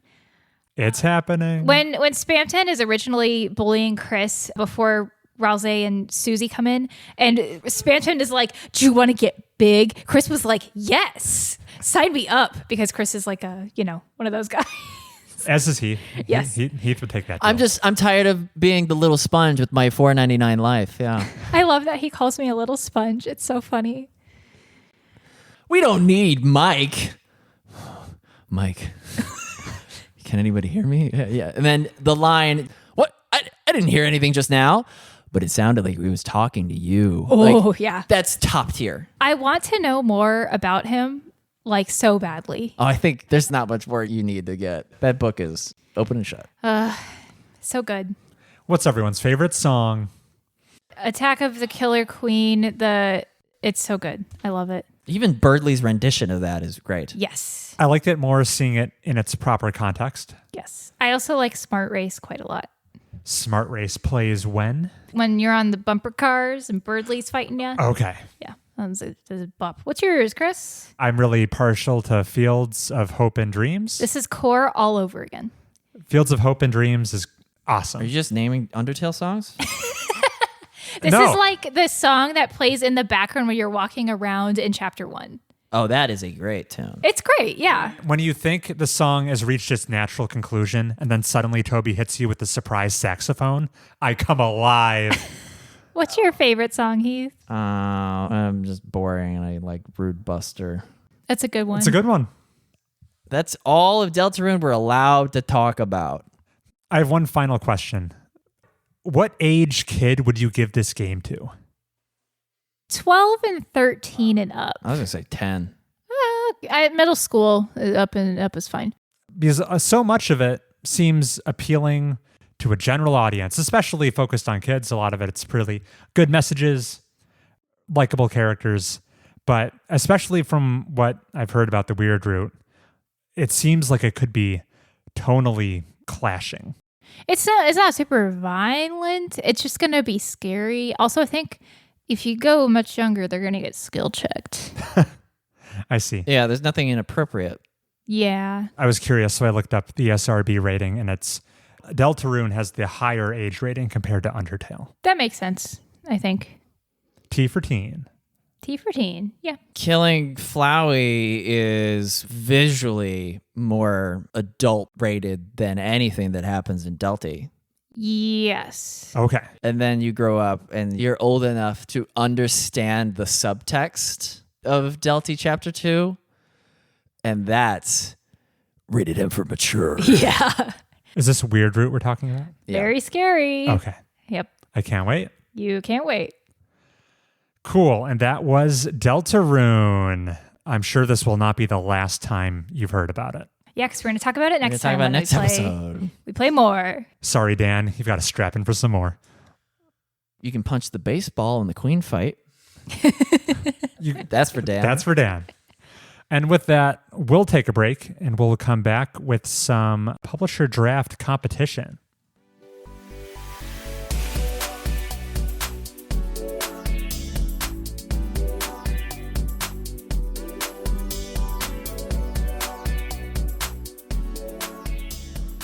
And we're back. $10. Before we get to addressing our fantasy video game publisher draft, we're at the half-year mark. Before we get to that, we do have an email to go over. So if you are interested in being on the show, please write to us at mobiustubespodcast@gmail.com. That's mobiustubespodcast@gmail.com. I don't have another microphone, so don't be on the show, but just write in, please.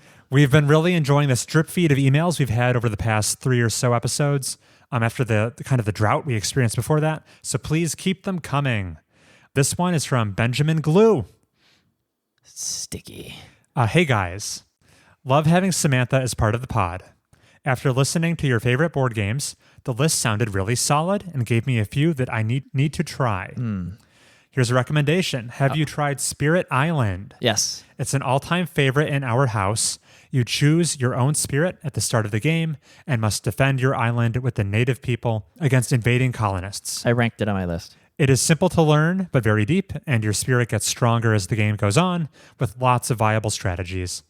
Every spirit is vastly different, giving it lots of replayability. Because it is a co-op game, it's perfect for keeping a happy home, where you both win or lose together. It scales perfectly from 1 to 4 players, and because everyone's power cards are so different, it's hard for others to tell you what to do, stopping quarterbacking. I would highly recommend it. Love the show. From Ben in New Zealand. Oi, Ben! Don't Don't immediately. do this. Oh my God, he's from Spirit Island because he's New Zealand. Ben, let me tell you, Spirit Island is the 57th best game. It's not quite as good as Splendor, but it's better than Gulf Mobile, Ohio.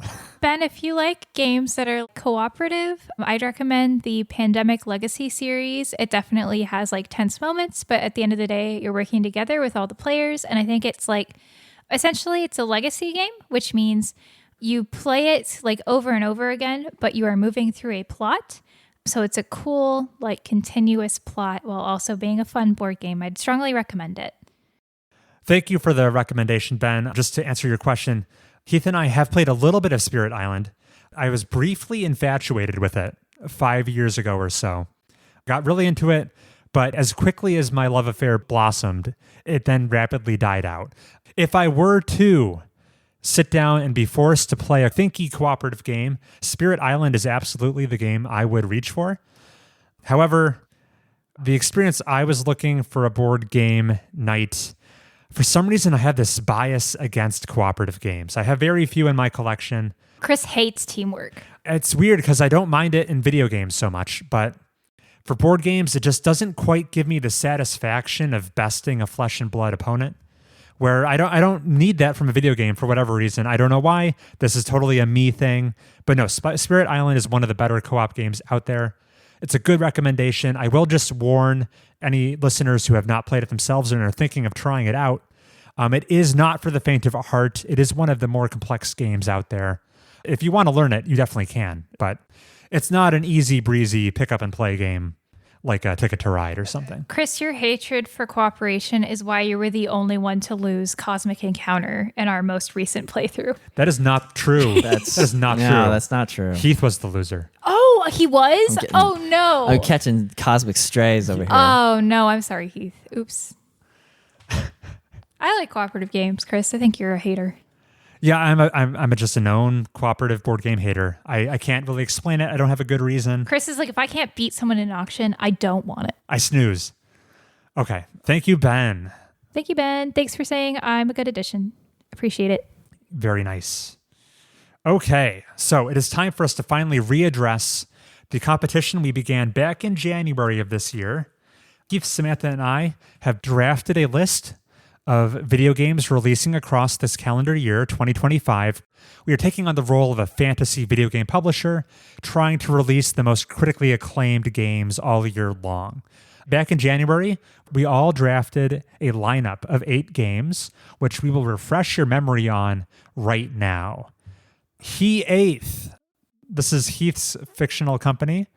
Back in January, you drafted the following 8 games: Monster Hunter Wilds, Sid Meier's Civilization 7, The Outer Worlds 2, Slay the Spire 2, Mario Kart World, which at the time was unannounced, Pony Island 2, Reanimal, and Football Manager 2025.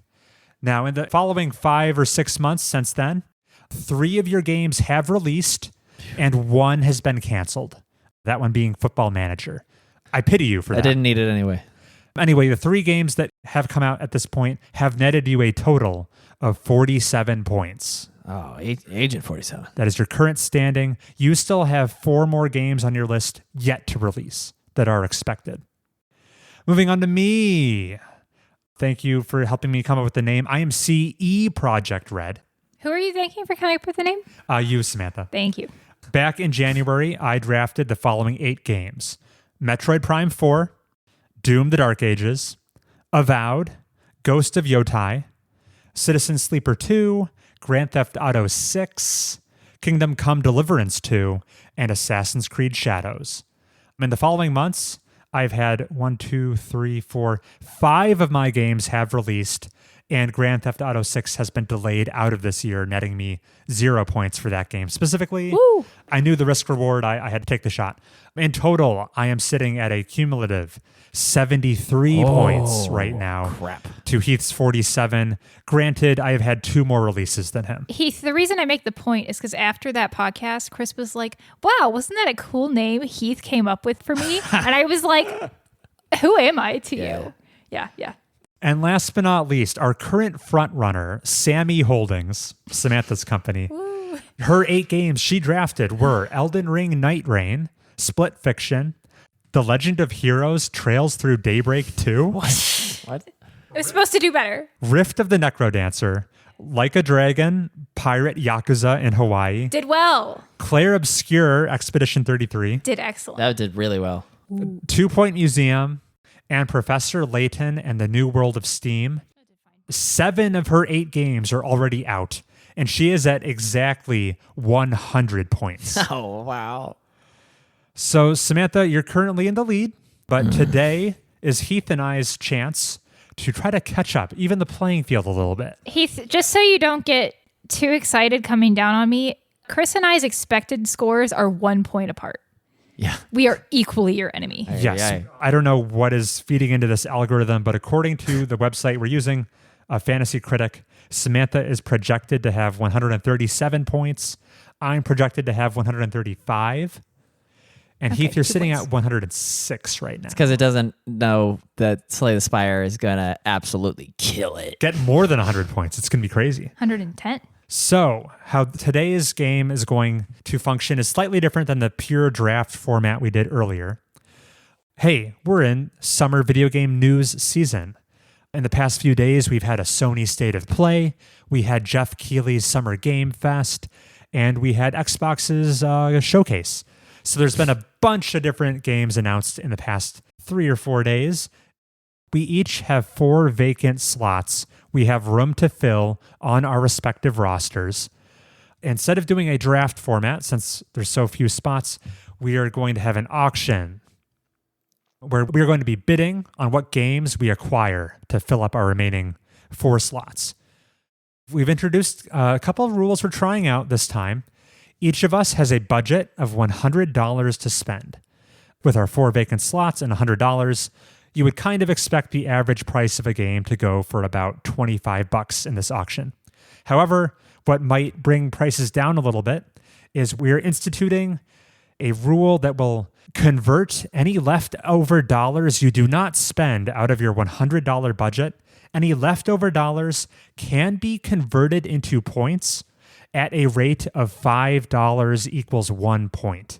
So in theory, if you wanted to pass on everything and don't acquire any more games, your $100 would get divided by 5 and you would earn 20 points off of that for not even acquiring a game.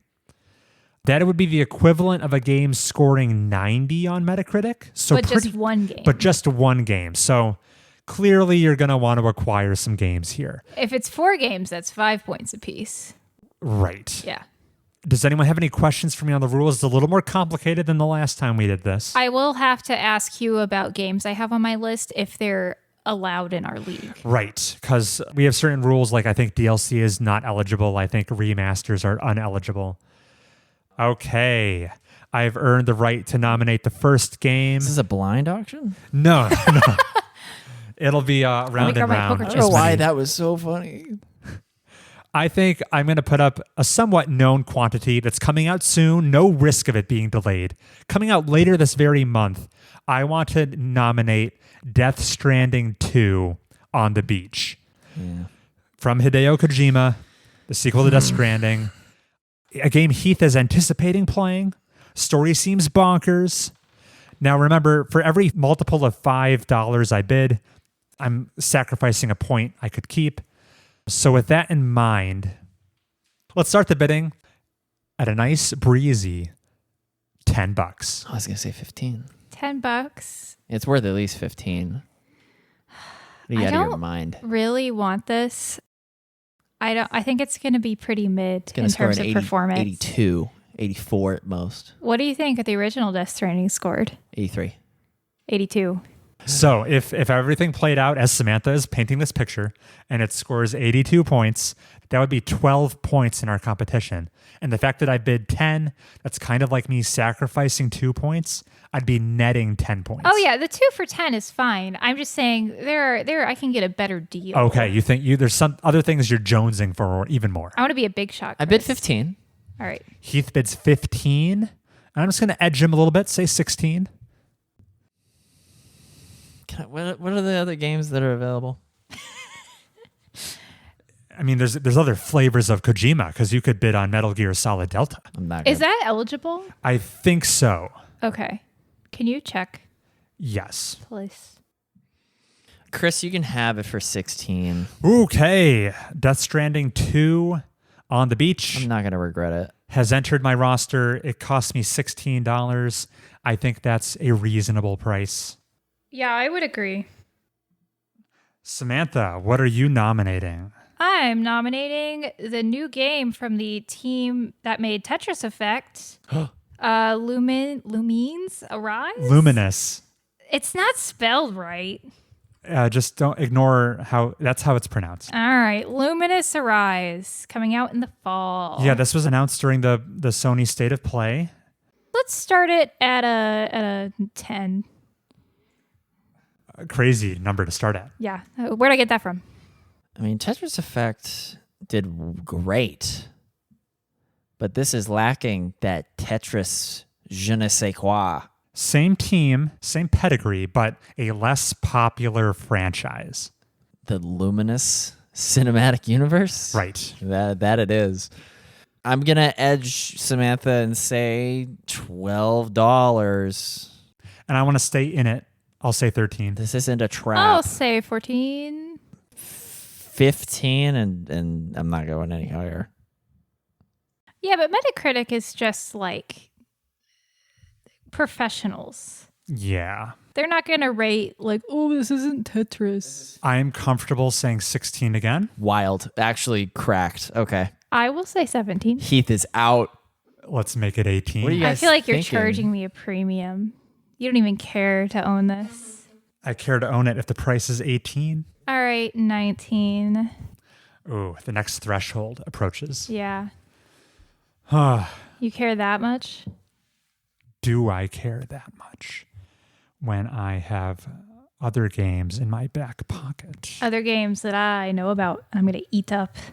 This game was listed highly on my desired list. I think I can let it go if you're paying 19 for it. I will pay 19 for it. Samantha acquires Luminous Arise for $19. To me, it will always be Lumines Arise. There's an N. Yes, I'm saying the N. I heard Lumines arise, Lumines. audio listener. So did you. Ugh. All right, Heath, it's your turn to nominate a game. Moonlighter 2 for like $11. Oh, I played the original Moonlighter, and I enjoyed my time with it. It's coming out soon. It's now a 3D game. They've really changed the scope. You said 11 for it? 11. Okay.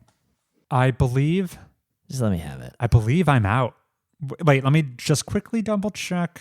Can you guys tell me what Moonlighter original flavor scored? 81. 81.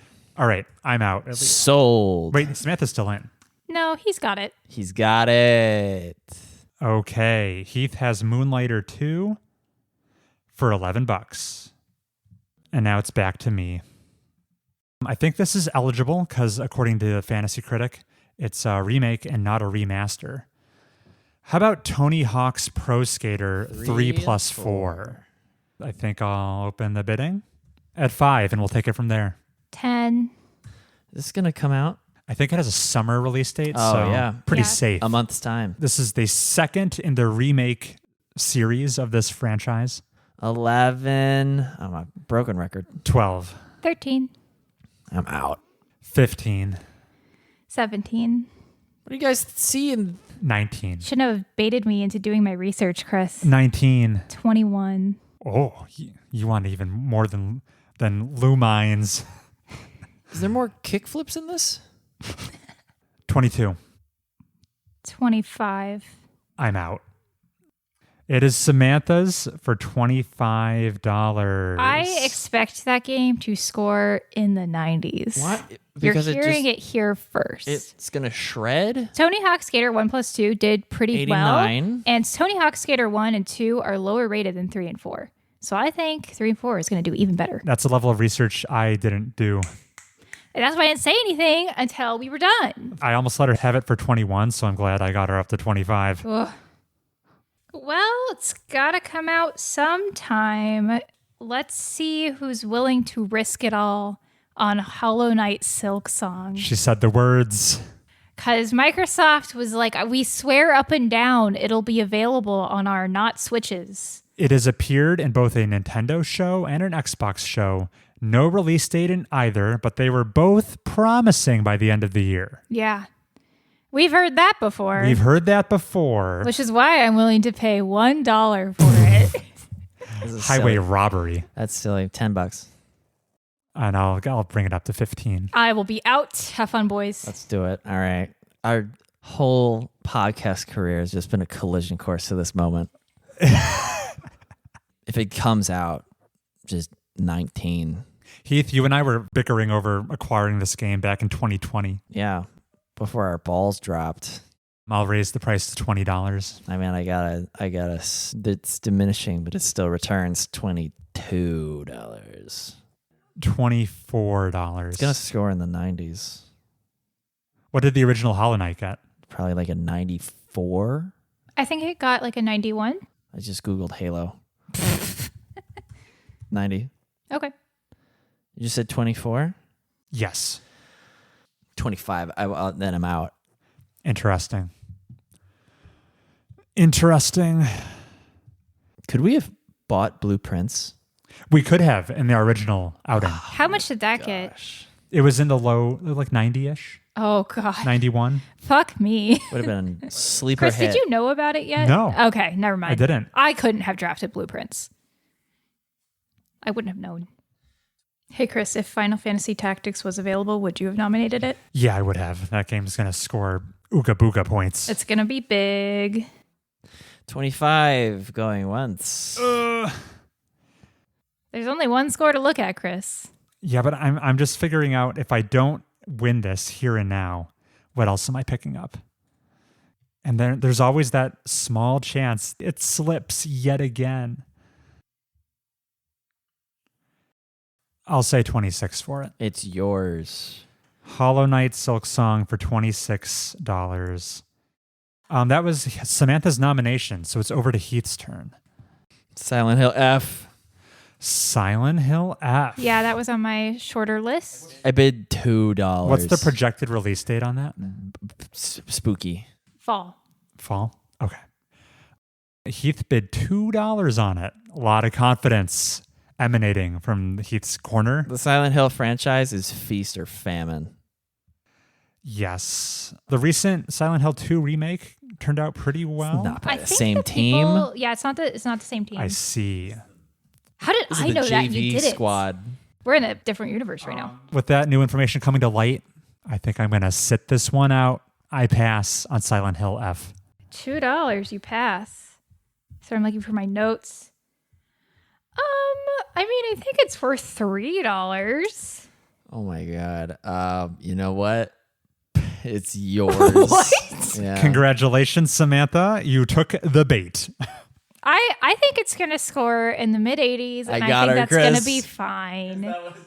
If it scores any points, that's fine. She got it for $3. Bitch, what do you Yeah. think the F stands for? Oh, whatever. It looked good. I liked the trailer. It looked scary.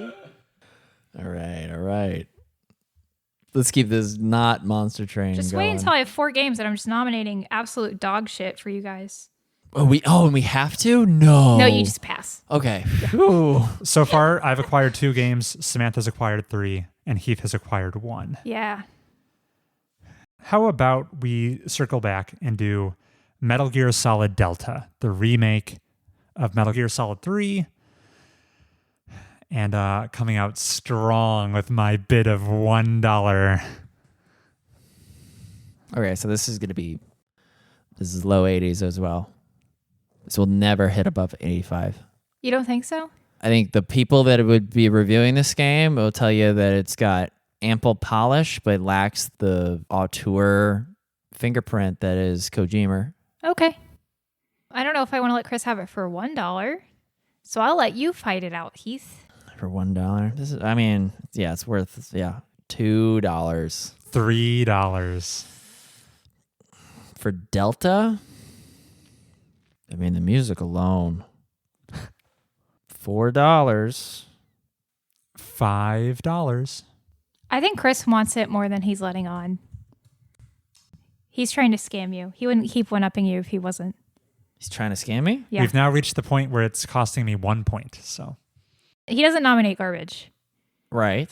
Okay. if I nominated garbage, I would have been out by now. I've only acquired 1 game so far, so I can't be stingy. Yeah, $7. I think it's yours, Heath, for $7. Ooh. And that was my nomination. Over to Samantha. I'm debating whether to just go for the jugular or nominate something less exciting. You only have 1 vacancy left. I know, that's the balance. Maybe I hold off. Let's nominate Solo Leveling. Just kidding. All right, let's nominate Sword of the Sea.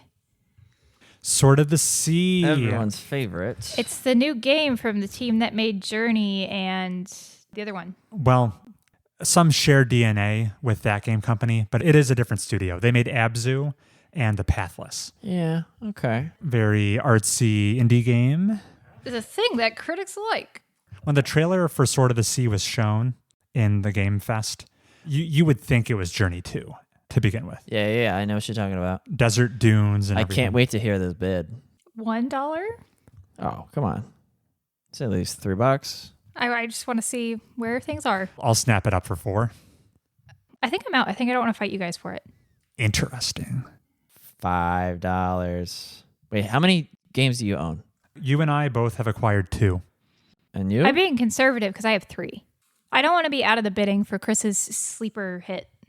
Oh, he's saving 1 in the chamber? I'm sure he is. Oh, no. That's why I'm. So you said 4? sandbagging. I said 4. Oh, no. I must be patient. It's yours. For 4? I don't know. Heath. So wait, why are we? Oh no! Love Please myself. don't do that. Love myself an auction Why game. are we pumping the brakes then? Oh my god! Oh, we gotta save ourselves for the sleep because if I I have 3. You have 2. You have room. Oh no! Oh my god! You did not no. just pass. oh no, you It's gotta not final until you say it is. Heath. Oh no! Oh really? You're gonna let me double down? I don't want you making choices you're not fully comfortable with. Are you gonna win if you get it for 4? Is that what you're trying to say? He'll certainly be able to buy anything he wants otherwise. So he'll get this and some really gamer that's game. Why. Yeah. Okay. So in The way the bids have been going, I don't think anyone's going to be money constrained. You don't need the extra points. all right, to keep it competitive, I will resurrect and say $7. Okay. That puts me in an uncomfortable position. Good. I would have been happy with it at 4, but am I going to go 8 on that? I don't think I am. It's Heath's for, you said 7? Yeah. That's quite interesting, Chris. Sword of the Sea. Heath acquired it for $7. I'm shocked and awed. But he's I don't mind him getting that deal. Did you see Abzu and Pathless scores? I did. Okay. I also saw Journey's score. Journey's a different company. I know. It's shared DNA. From the creators of Journey, because one person did some QA testing on Yeah. Journey. Yeah. He made the settings. Yeah, okay. Well, we'll see. Is it Heath's nomination? Yes. Oh, God. Kirby Air Riders. Kirby Air Riders. Nintendo's big fall game we know about at the moment. Look back to when the last Air Riders game reviewed. Heath is just like, I can pick a game they can't quantify. Its value is unknown. What's that initial bid there, Heath? Yeah, what is it? Well, we're all money rich, so What did it get back in the day, Samantha? 61. But this is the new era of To Sakurai. be fair, Kirby Air Ride was a bad racing game. It was just a fun game otherwise. yeah, this is a dark horse. Yeah. This is a dark Kirby, which is also just Meta Knight. $9. I'm out. Have fun. Sold. And Heath is slotted up. I'm gifted in other ways, listener. He spent pretty slim. He was a very price Frugal. conscious consumer. Whatever. Kirby Air Riders for $9. My stomach is hurting because I know there's something in your back pocket, and I'm trying to figure out desperately what it is. The next game I wish to nominate is called Keeper for $1 from Double Fine Studio. Ooh. Chris, you can have it. Oh, Want to know some research I did about that studio? Yeah, they have had pretty good hits lately. Their games have been in the 70s. All of their recent releases have been pretty bad. I sleep on Keeper. Enjoy your pity points. I hope it gets a 71. oh my God. Yeah. Do your research. Double Fine made the creepy mouth sewn shut guy, right? Maybe most known for Psychonauts. Oh. Chris, what's Persona 5 The Phantom X? I believe that's a mobile game. Oh. What's Horizon Journey? I don't know. All right, I'm just looking for your game. I'm going to find it. I got Keeper for $1. Did you were baiting me, right? You didn't want it? We'll see. Yeah, you were baiting me. Nice try, buddy. That's the game with the walking lighthouse. It looked cute, but I looked at their developer's website and then I looked at their most recent games that weren't spotlighted and I was like, oh, these are pretty bad actually. Is it Tales of Shire? No. Help me, Heath. What's interesting here is whatever Samantha puts up, I pass, and then I get free reign. Yeah, that's why I'm desperate to find what you're caring about. It's NBA Bounce. I found it. Can you just tell me? I don't know how I could have better oriented myself to be the final countdown. Yeah, there's a bit of a metagame here. This is turning into a train game option Rapidly. rapidly. Chris, by this logic, you would have to let me have something for $1. Right. If you put up the wrong thing I don't want, you can have it. But I have the option to try to bid you Snap up. If it you up. bid me up, I let you take Right. it. I would only bid you up if I like what I hear. I just need to make sure I put up the second best thing I know. This turned into Chicago Express so fast. Yeah, you It's shouldn't crazy. have played this with me. That was a mistake. Did you look up the Fallout 76 Gone Fishing at all? I did not. I didn't look it up, but I was. Are you wondering if it's eligible? No, I was just curious about it. If you put that one up for auction, I will not be bidding on it.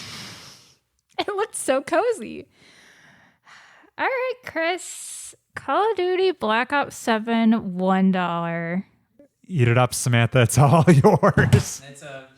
It's gonna score. It's a known quantity. Mid-80s. It's gonna come out this year. It's fine. Samantha acquires Call of Duty Fuck you, Chris. Black Ops 7 What are you taking? for If it $1. doesn't come out this year, I'm gonna feel like I got punched. It's coming out for the holidays, so of course it is. Which means, as the last player with a vacancy left to acquire a game, I'm going to put up and then acquire for the low price of $1, Mina the Hollower, my ace up the sleeve. Okay. Is that a sequel to anything? From Yacht Club Games, makers of Shovel Knight. Oh, no. Oh, yeah, I saw that. We'll see. Did you see what Shovel Knight scored? Shovel Knight crushes. Can they do it again, though? They've taken their time, so I'm banking on yes. I guess my personal bias of being absolutely disinterested in Shovel Knight made Mina the Hollower wipe for my brain. You had your platformer blinders on. Yeah, I was like, ugh, it just looks like it's so much platforming. Disgusting. So to recap, I'll go through what everyone acquired and their totals spent. Black Ops and Mina are going to score within 5 points of each other. Ooh, that's true. Yeah. I don't feel bad about that at all. Because I got Tony Hawk 3 and 4. That surely won't look bad in hindsight. Okay, to recap, Heath spent a total of $34 to acquire What a bargain. Moonlighter 2, Metal Gear Solid Delta, Sword of the Sea, and Kirby Air Riders. I couldn't tell you which of those is going to score the highest. Over to me. I spent $44 total in order to acquire Death Stranding 2, Hollow Knight Silksong, Keeper, and Mina the Hollower. And Samantha, who spent a total of $48. She acquired Luminous Arise, Tony Hawk's Pro Skater 3+4, Silent Hill F, and Call of Duty Black Ops 7. I got 10 points, which makes your point, Chris, essentially 1 and Heath's essentially 3. Oh. Gotcha. Handicaps, yeah. Yeah. And that was that exercise. That was really interesting. Chris is looking absolutely pleased as punch with himself. He was always gonna. Yeah, he was always gonna. I'm not too worried about it. I feel like he's way overestimating Keeper. I think that's going to score in the 70s. He's going to be sad about it. I was sad to let Luminous get away from me. Should have been faster on the draw, buddy. I thought Luminous was going to be my little secret in my back pocket. Really? Yeah. Wow. Because and I like sniped it. because for the layman watching a video game news press announcement, they're like, Luminous, what's that? Babe, I looked up Tetris Effect and I said, mash that Luminous button. Sure. Mash it. We're acquiring it based on the pedigree of the studio. Yeah. It'll probably score lower than Tetris, but I think that's still pretty good. So And what a fun time we've had. Heath doesn't look like he had fun. It's time to close out this episode. Heath, final thoughts. What's a runtime at? 2 hours. Pretty good. Yeah. I approve. If you, listener, have any thoughts on that draft, have any thoughts on what we've been playing, want to write in about anything at all, you can send us an email at mobiustubespodcast@gmail.com. That's mobiustubespodcast@gmail.com. Love getting emails. Yeah, next episode should be pretty big. Next episode is just going to be the same episode. To some extent. Well, I mean, we won't be doing the draft again. And Samantha and I, if we're lucky, might have split fiction to talk about. No, you won't. We'll see. And if you've tuned in this long, I guess look forward to next episode. It might be Samantha's final appearance for a little while. So get hype while she's still around. Say that at Saturn if you can. All right. Thanks for tuning in, everybody. See you next time. Bye.